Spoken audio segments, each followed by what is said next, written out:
Cricket বোর্ডের নির্বাচিত committee ভেঙে অ্যাডহক কমিটি করায় আইসিসির কাছে সরকারি হস্তক্ষেপের অভিযোগ জানিয়েছেন আমিনুল ইসলাম বুলবুল। সহকর্মীদের নিয়ে বুধবার বৈঠকও করেছেন, তবে তার সঙ্গ ছেড়েছেন বেশ কয়েকজন।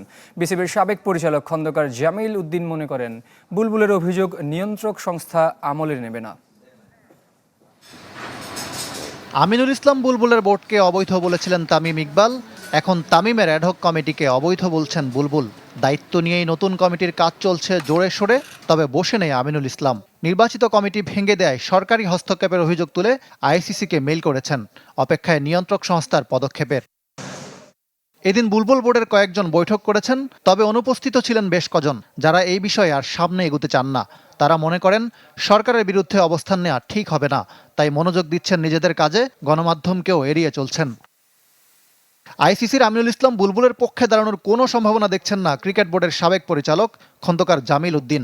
তার মতে, আগের বোর্ডের সময় টি-20 বিশ্বকাপ না খেলা ও ভারতীয় বোর্ড কর্তার তামিম ইকবালকে অভিনন্দন জানানোর ঘটনা বুঝিয়ে দিচ্ছে অ্যাডহক কমিটি মেনে নিয়েছে আইসিসি। ঢালাইয়ে দৃঢ়তা, নির্মাণে নিশ্চয়তা, প্রিমিয়ার সিমেন্ট, ঢালাইয়ের রাজা। যে বোর্ডটা ভেঙে দেওয়া হয়েছে সেই বোর্ডটা কিন্তু আইসিসির বিরুদ্ধে গিয়ে ওয়ার্ল্ড কাপে অংশগ্রহণ করে নাই। সেটা আইসিসির কাছে কিন্তু একটা বড় একটা বিষয়। যেহেতু সবাই আইসিসি সহ সবাই আপসেট ছিল, ইনক্লুডিং ইন্ডিয়া কিন্তু একটা বিরাট রোল প্লে করে, কারণ ইন্ডিয়ার জয়শাহী তো আইসিসির প্রেসিডেন্ট। হ্যাঁ, সুতরাং সেক্ষেত্রে আমি মনে করি যে যেহেতু 3 মাসের জন্য অ্যাডহক কমিটি হয়েছে, আইসিসি থেকে কোনো খরচ নেমে আসবে না। তবে সাবেক এই পরিচালকের মতে, জাতীয় দল আশানুরূপ পারফরমেন্স না করলেই কেবল চাপে পড়বেন তামিম ইকবাল, কারণ সামাজিক মাধ্যম ও সমর্থকদের একটা বড় অংশ সাবেক অধিনায়কের বিপক্ষে সোচ্চার। জাতীয় দল যদি সরাসরি ওয়ার্ল্ড কাপে কোয়ালিফাই করতে না পারে, 2027-এর ওয়ার্ল্ড কাপে যদি সেরা 8-এর মধ্যে না থাকতে পারে, তাহলে তো বাছাই পর্বে খেলতে হবে।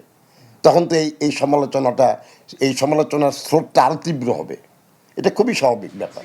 নির্বাচনী অনিয়মের বিরুদ্ধে উচ্চ কণ্ঠ তামিম ইকবালের কাছে সুষ্ঠু ও গ্রহণযোগ্য নির্বাচন প্রত্যাশা করেন খন্দকার জামিল। ইকরাম হুসাইন, চ্যানেল 24, ঢাকা।